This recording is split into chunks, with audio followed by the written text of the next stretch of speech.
My name is Jillian Perrick, and I'm a lover of all things orange chocolate. Think One Tree Hill is way better than the OC.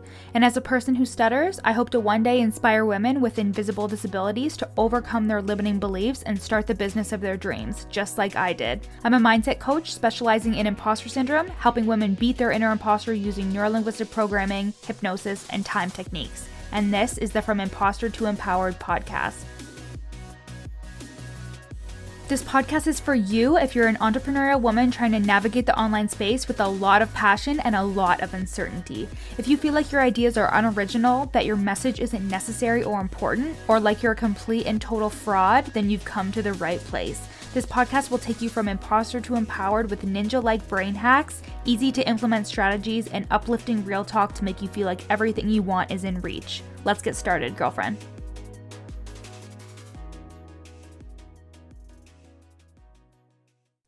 Hello, everybody. Welcome back to the pod. As always, this episode is sponsored by the Lazy Entrepreneur's Morning Routine, which is the journal/planner of your dreams. On the left side, you have your planner with your tasks for the day, your to-do list, your appointments, your gratitudes. And then on the right side, I have made 182 journal prompts for you to get deep on those limiting beliefs or the subconscious blocks that are holding you back from success. And this journal/planner was created because I wanted to revolutionize the morning routine, and you can stop lugging around your planner and your journal at the same time. You can stop wondering about what the hell you're going to journal about today.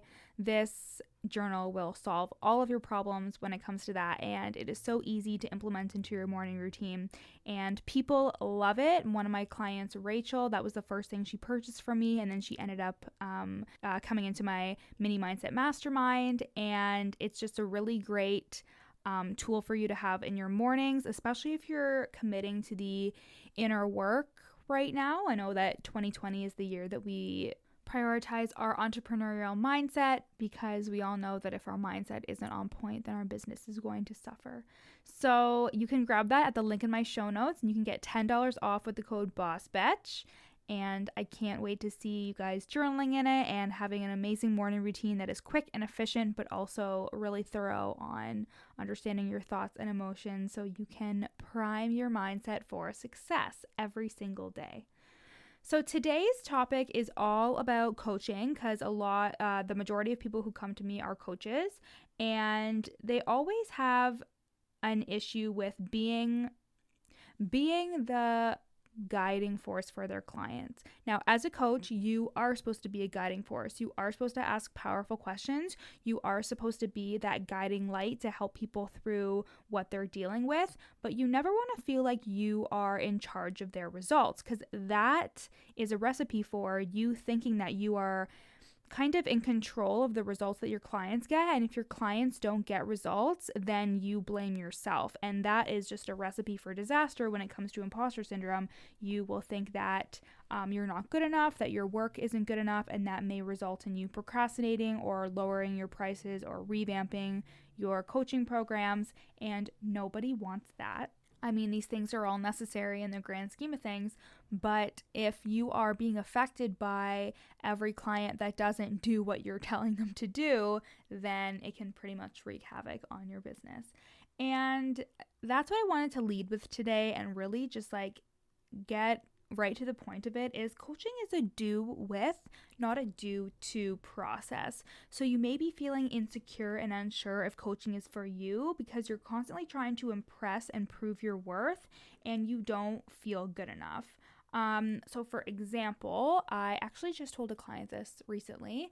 I had created a whole online course for one of my programs. It's called Unsure to Untamed, which is amazing, and I love it so much.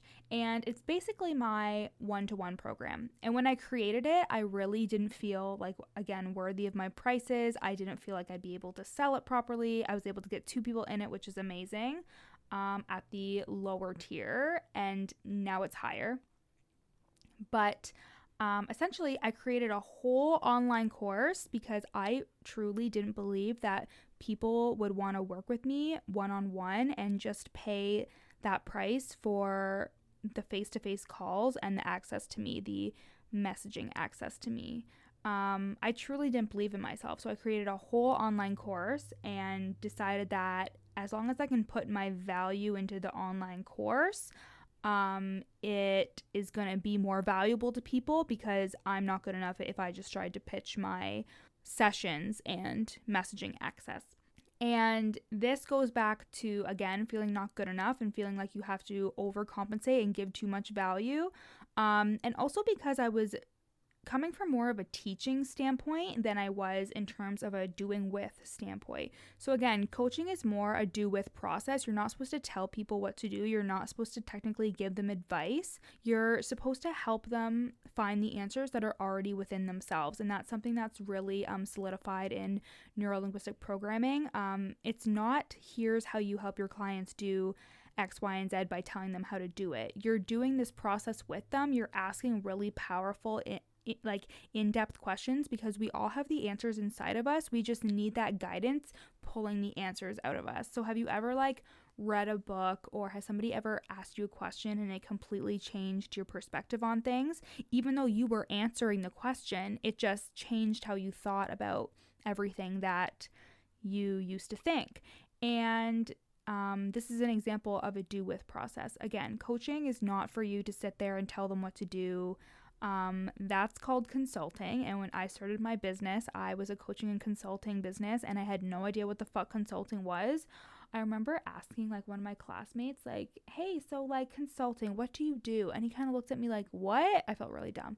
But again, if you're in the business of giving people advice and doing that, you're more of a consulting rather than actually coaching people and guiding them with powerful questions and asking questions that help them, rather than telling them this is what you should be doing. Of course, there's times where you can lead them in the right direction, or if they ask you what's your opinion on this, but I always ask how does this feel to you? Because if it doesn't feel aligned, then why the fuck are you doing it?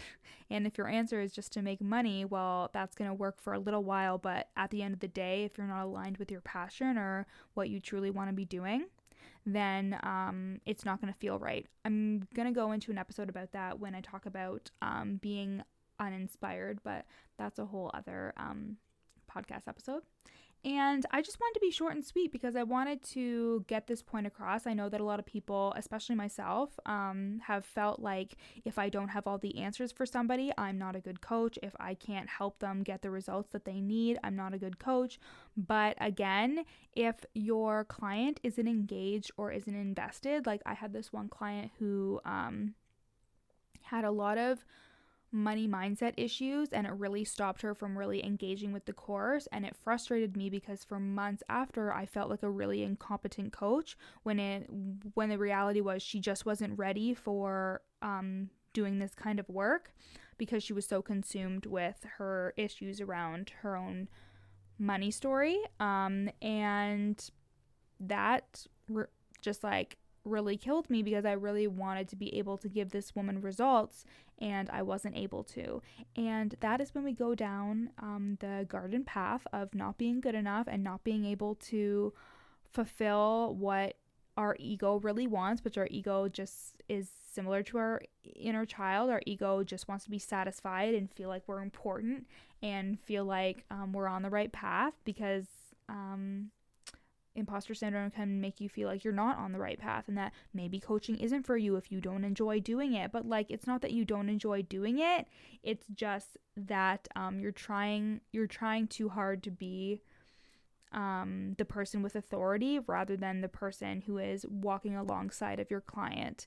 And yes, you need to be a leader in the online space. You need to promote that leadership and have people be able to trust you and see you as somebody who they can learn from, but you're not better than any of your clients. You're not better than anybody else.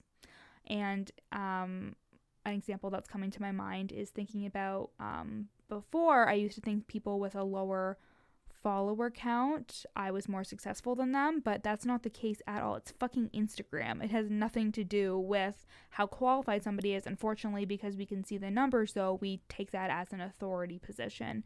But at the end of the day, coaching is a do with process. We are walking alongside our clients, asking them powerful questions to guide them throughout this route of life.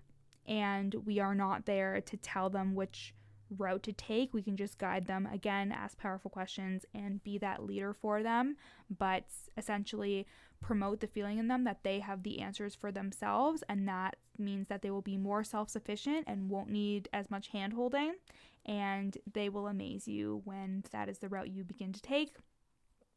And you also will feel more confident in yourself because you are empowering them with the tools that you have learned and are teaching to them. You're empowering them to make their own decisions and to be their own people.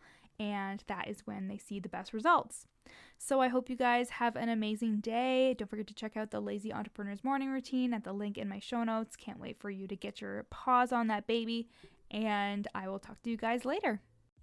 Thanks so much for listening to the From Imposter to Empowered podcast with me, Jillian Perrick.